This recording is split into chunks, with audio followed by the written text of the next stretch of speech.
कुल उस्ताद मोहम्मद में रमज़ान शरीफ का महीना आते ही महंगाई का तूफ़ान आ चुका है, जबकि यहाँ पर गरीब मजदूर तबका महंगाई की वजह से परेशान है। और दूसरी जानब हुकूमत की जानब से सस्ता बाज़ार और यूटिलिटी स्टोर पर जो गरीब आवाम को अशिया दी जा रही है वो भी गरीब की आवाम की खरीद से बाहर हो चुकी है। तो इस हवाले से आइए उस्ताद मोहम्मद के मजदूर रहनुमाओं से पूछते हैं कि वो इस महंगाई में उनका कितना गुजर सफ़र हो रहा है। ज़ाकिर भाई तव्हांजी महिरबानी।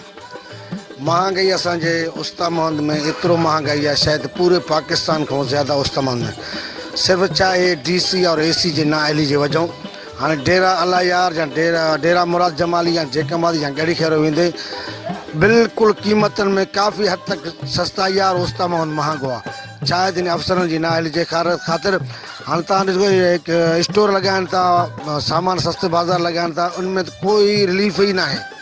ओतिरो ई क़ीमत, ओतिरो ई पैसा, ओतिरो ई माने क़ीमत वठनि था ग़रीबनि खां। पोइ उन्हनि खे चाढ़ण में कैंप हणण में फ़ाइदो कहिड़ो रहंदो? रस्तो बंदि करणु होॾो नादरा आहे, होॾो भयंकर रहंदो रस्तो बंदि करणु। हे नाइंसाफ़ी आवाम सां, हे आवाम सां धोखो करनि था। बिल्कुलु मां चवां थो उस्ते में महांगाई आहे, कोई उस्ताद मोहम्मद DC या AC कंहिंखां पुछा ई नथो करे छा आहे छा न आहे। सर महंगाई ॾिसे तो रमज़ान शरीफ़ जो महीनो अचण सां ई चीज़ा वञी आसमान सां ॻाल्हाइनि था। असां बि कमिश्नर साहब खे अपील करूं था कि अञा महंगाई ते थोरो कंट्रोल करे, गरीब जो जीअण हराम थी वियो आहे, तॾहिं करे रोज़ आहे ॾिसे तो ख़ुदकशियूं मज़दूर करनि था, गरीब करनि था, इन हालत जी वजह को करनि था। अगरि महंगाई ते कंट्रोल न थियो त असां मज़दूर मां पंहिंजे मज़दूर यूनियन जे हिसाब सां बि रैली कंदुमि इंशाल्लाह। महंगाई खे कंट्रोल जे लाइ मां सुठो जदोजहद कंदुमि इंशाल्लाह। जी सर, तव्हां ख़बर आहे महंगाई अरूज ते आहे, मज़दूर गरीब तबिको जेको आहे जेको हिन टाइम पिसजे थो। असां जेको आहे हुकूमत क़ौम बाला खे अपील कयूं था त जेको यूटिलिटी स्टोर आहे जी पैकेज गवर्नमेंट ऐलान कयो आहे त उन यूटिलिटी स्टोर खां मज़दूरनि खे पैकेज ॾिनो वञे ताकी मज़दूरनि जा बच्चा जेके पेट पाले से गुज़ारो करे सघनि। रमज़ान महीने में हिकु त कम जी बहरान आहे, ॿियो महंगाई अरूज थी आहे, कमर तोड़ महंगाई आहे। गवर्नमेंट तमामु रेट मथे करे छॾिया आहिनि, गरीब माण्हू नथो पी सघे।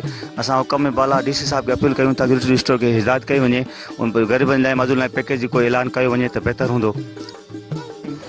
सर जेको कल एतवार बाज़ार जेकी लॻी वई उन में तो कोई अहिड़ो सहूलियत हुयो बि न। जेके आम बाज़ार में जेके दुकान आहिनि खुलियल उहो रेट उते जेको आहे त एतवार बाज़ार में रखिया विया।